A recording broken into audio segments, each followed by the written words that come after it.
ಅಮ್ಮ ಅಮ್ಮ ಇನ್ಮೇಲೆ ನನಗೆ ಅಜ್ಜಿ ಜೊತೆಗೆ ಸ್ಕೂಲಿಗೆ ಕಳಿಸ್ಬೇಡಮ್ಮ.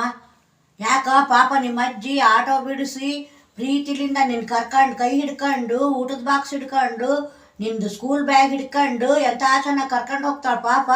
ಅಜ್ಜಿಗೆ ನಿನ್ನ ಮೇಲೆ ಎಷ್ಟು ಪ್ರೀತಿ ಇದೆ, ಆಕೆಗೆ ನೀನು ಕರ್ಕೊಂಡು ಹೋಗ್ಬಾರ್ದು. ಅಜ್ಜಿ ನನ್ನ ಮರ್ಯಾದೆ ಕಳೀತಾಳ, ಅಜ್ಜಿ ನಿನ್ನ ಮರ್ಯಾದೆ ಕಳೀತಾಳ. ಏನತ್ತಿ ನೀವು ಆತನ ಮರ್ಯಾದೆ ಕಳೀತೀರಂತಲ್ಲ. ಅಜ್ಜಿನೇನು ಕೇಳ್ತಿ ತಡಿ ನಾನೇ ಹೇಳ್ತೀನಿ. ನಮ್ಮ ಫ್ರೆಂಡ್ಸ್ ಎಲ್ಲರಿಗೆಲ್ಲ ಪಕ್ಕಿ ಹುಷಾರು, ಪಕ್ಕಿ ಕೆಳಗೆ ನೋಡ್ಕೊಂಡು ಹೋಗು, ಪಕ್ಕಿ ಹುಷಾರು ಅಂತ ಹೇಳ್ತಾಳೆ. ನಮ್ಮ ಫ್ರೆಂಡ್ಸ್ ಎಲ್ಲರೂ ನನಗೆ ಏ ಪಕ್ಕಿ ಪಕ್ಕಿ ಕಾಲು ನೋವೇನೋ ಪಕ್ಕಿ, ಮಂಡಿ ನೋವೇನೋ ಪಕ್ಕಿ, ಕೈ ನೋವೇನೋ ಪಕ್ಕಿ, ನಿನ್ನ ಸೊಂಟ ನೋವೇನೋ ಅಂತಂದು ಸೊಂಟ ಹಿಡ್ಕೊಂಡು ಈಗ ನಡೆದು ತೋರಿಸ್ತಾರೆ ಅಮ್ಮ. ನನಗೆ ಅದಕ್ಕೆ ಅವಮಾನ ಆಗ್ತದೆ, ಮರ್ಯಾದೆ ಹೋಗ್ತದೆ. ಅದಕ್ಕೆ ನಾನು ಅಜ್ಜಿ ಜೊತೆಗೆ ನಾಳಿನಿಂದ ಸ್ಕೂಲಿಗೆ ಹೋಗೋದಿಲ್ಲ. ಹೋಗು ಈ ಅಜ್ಜಿ ಸ್ಕೂಲ್ಗೆ ಹೋಗಿ ಚೆನ್ನಾಗಿ ಬಿಟ್ಟು ಬರ್ತಾಳೆ. ಅಪ್ಪೆ ಹಾಗೆ ಮಾಡಬೇಡ. ನನ್ನ ಹೆಸರು ಪ್ರಶಾಂತ್ ಕ್ರಾಂತಿ ಅಂತ ಇಟ್ಕೊಂಡಿನಿ. ನಾನು ಯಾಕೆ ಪಕ್ಕಿ ಪಕ್ಕಿ ಅನ್ಸ್ಕೋಬೇಕು, ಅಜ್ಜಿ ಪ್ರಕಾಶ್ ಕ್ರಾಂತಿ ಅನ್ಬೇಕು, ಅಂದರೆ ನಾನು ಕರ್ಕೊಂಡು ಹೋಗೋದು. ಅತಿ ಇನ್ಮೇಲೆ ಅದಕ್ಕೆ ಪ್ರಕಾಶ್ ಕ್ರಾಂತಿನೇ ಅಂದರೆ ಅತ್ತಿ ಆಗ್ಲಪ್ಪ ಮಾರಾಯ. ನಾನು ಪ್ರಕಾಶ್ ಕ್ರಾಂತಿನೇ ಅಂತೀನಿ, ಆಯ್ತಾ? ಜೋಕ್ ಚೆನ್ನಾಗದ.